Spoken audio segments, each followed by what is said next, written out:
Сәлем, бүгінгі өтетін тақырыбымыз реттік сан есім.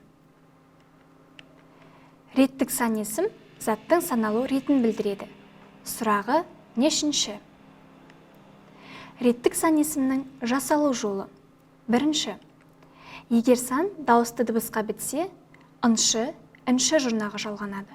Мысалы, мен 2-ші курста оқимын, ол 6-шы сыныпта оқиды. Екінші жолы, егер сан дауыссыз дыбысқа бітсе, ыншы жұрнағы жалғанады.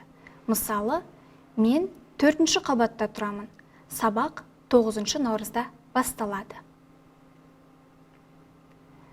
5-ші тамыз, 10-шы тамыз, 16-шы тамыз, 20-шы тамыз.